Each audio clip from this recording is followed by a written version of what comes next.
تعالیٰ عنہما دونوں کو کہ اگرچہ کام یہ غلط ہوا ہے، یزید کی ولی عہدی جو ہے وہ غلط کام ہے، صحیح نہیں ہے، اسلام کی روح کے مطابق نہیں ہے، لیکن ہمیں اس کے خلاف بغاوت نہیں کرنی چاہیے، خوریزی نہیں کرنی چاہیے، اس لیے کہ بہرحال کتاب و سنت کے خلاف کوئی حکم تو اس کا بھی نہیں آیا۔ جبکہ حضرت حسین اور حضرت عبداللہ ابن زبیر رضی اللہ تعالی عنہما ان کی رائے یہ تھی کہ نہیں، ہمیں اس برائی کا سد باب کرنا چاہیے، نپ دی ایول ان دی بٹ، ورنہ ہو سکتا ہے یہ بڑھ کر اور بڑی خرابی جہاں خرابی آ رہی ہے لوگوں کو۔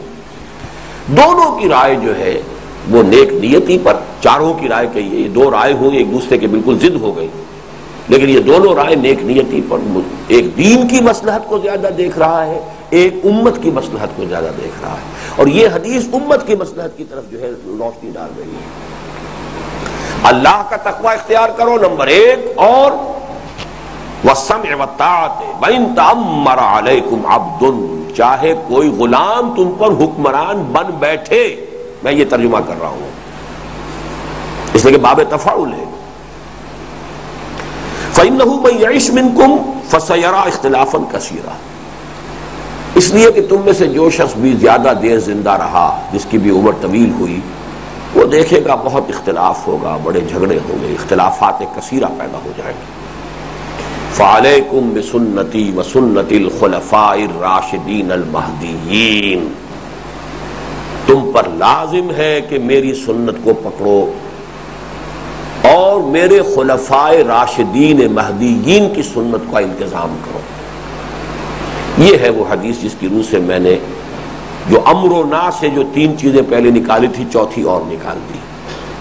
عبادات کے ضمن میں بھی اگر کوئی اجتہاد خلفائے راشدین کا ہے تو اس حدیث کی روح سے وہ ہمارے لیے واجب الاطاعت ہے،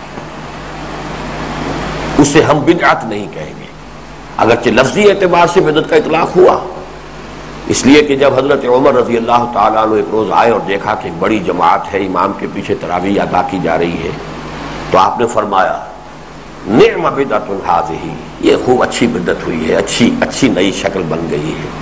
تو لفظ بدعت کا اطلاق تو ہوا ہے اس پر ظاہری اعتبار سے، اس لیے کہ عبادات میں ایک چیز کا اضافہ کیا گیا جو حضور کے زمانے میں نہیں تھی، لیکن اس کو بھی میں نے امر و نہی کی فہرست سے تین چیزوں کے ساتھ ملا کر خارج کیا۔ نمبر ایک خالص ٹیکنالوجی کی چیزیں، سائنس اور ٹیکنالوجی۔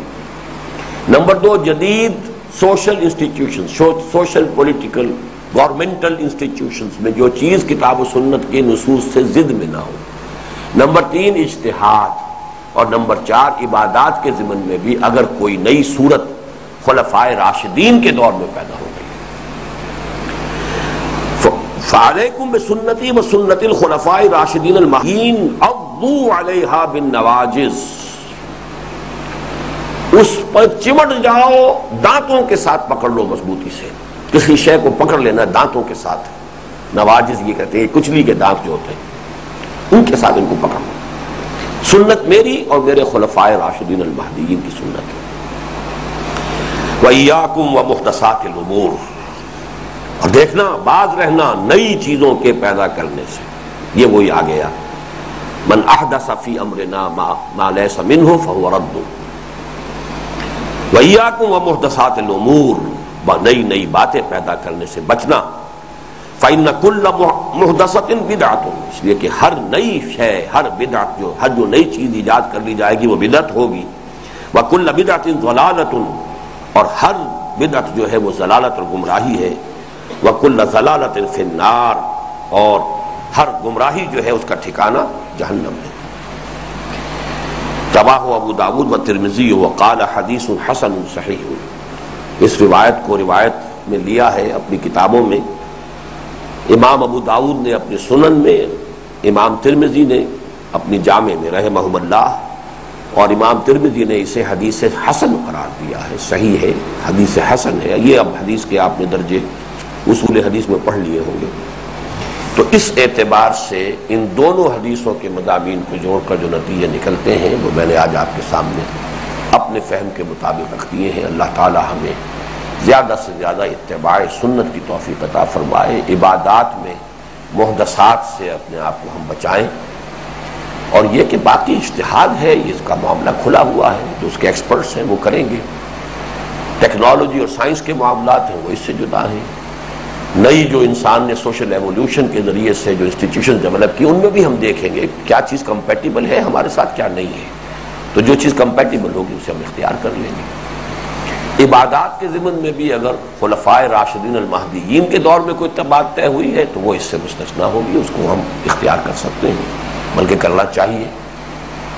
البتہ ایک ٹیکنیکل ایشو اس میں ہے کہ یہ خلفائے راشدین المہدیین کون ہیں. کسی حدیث سے تو اس کا اصل میں تعین نہیں ہوتا. ایک حدیث نسبتاً روایت کے اعتبار سے ضعیف ہے، لیکن اس میں 30 سال کا تعین ہے. جو زیادہ قوی حدیث ہے اس میں ہے 12 خلفاء، سب کے سب قریش میں سے ہوں گے. لیکن یہ کہ اس معاملے کے اندر جس کو کہ امت کا اجماع کہا جاتا ہے، تعامل امہ، اس نے اس 30 سال والی حدیث کو بھی مد نظر رکھا ہے.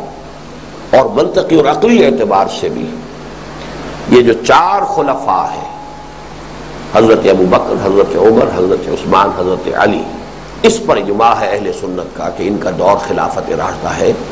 بلکہ یوں کہنا چاہیے یہ خلفائے راشدین المہدیین ہیں. اس میں زیادہ سے زیادہ اور اضافہ ہو سکتا ہے حضرت حسن کا، اور 30 برس پورے ہی تب ہوتے ہیں جب حضرت حسن کے 6 مہینے بھی اس میں شامل کر لیے جائیں. امیر معاویہ اگرچہ خود راشد ہے، اولئک ہم الراشدون، صحابی ہیں، لیکن چونکہ ان کی جو اپوائنٹمنٹ ہوئی ہے وہ ان کے اپنی قوت کے بل پر ہوئی ہے اور ایک قبائلی عصبیت کی بنیاد کے اوپر ان کی حکومت جو ہے چلی ہے، لہذا اپنی ذات کے اندر تو وہ صحابی ہیں، اس اعتبار سے ہمارے لیے احترام کے مستحق ہیں. لیکن یہ کہ ان کے دور کو خلافت راشدہ میں شمار نہیں کیا جاتا.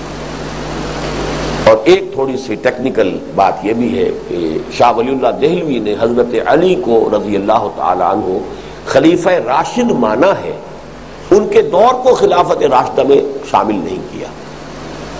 اس کی وجہ یہ ہے کہ ان کے دور میں فتنہ و فساد رہا. وہ کہتے ہیں کہ ان کی خلافت منعقد نہیں ہو سکی. خلیفہ راشد ہے اپنی ذات میں، تو اس حدیث کا جو بھی ہے دائرہ اس میں وہ بھی شامل ہوں گے.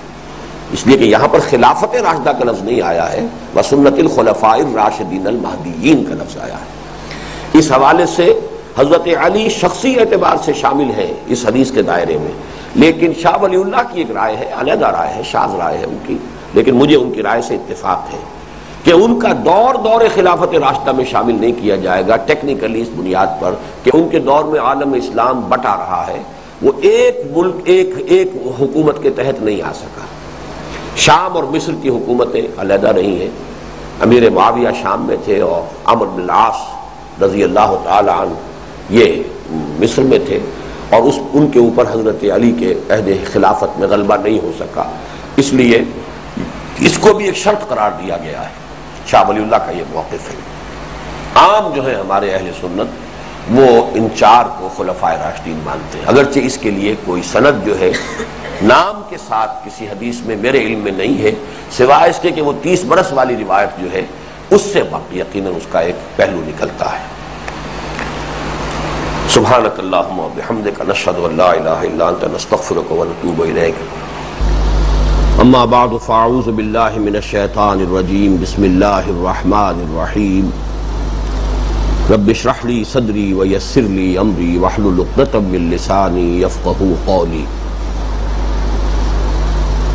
احادیث نبویہ کا جو مجموعہ ہم پڑھ رہے ہیں، 40 نووی، امام نووی رحمۃ اللہ علیہ کا مرتب کردہ 40 یا 41 یا 42 حدیثوں کا مجموعہ. اس کی ایک خصوصیت یہ ہے کہ اس میں دین کے جو مختلف پہلو ہیں ان سے متعلق بڑی بنیادی اور اہم احادیث جمع کر دی گئی ہیں. مثلا دین کا ایک پہلو یہ ہے کہ دین بحیثیت مجموعی اس کا تصور سامنے آ جائے. دین ہے کیا؟ اس میں اگر کوئی مراتب ہیں تو وہ کیا ہیں، اس کے کوئی اجزاء ہیں تو ان کا باہمی ربط اور تعلق کیا ہے. اس پر اب نوٹ کیجئے کہ ہم نے سب سے پہلے تو حدیث جبرائیل جو دوسرے نمبر پر ہے اس مجموعے میں، دین کی اصل حقیقت، اس میں مراتب، اسلام، ایمان، احسان.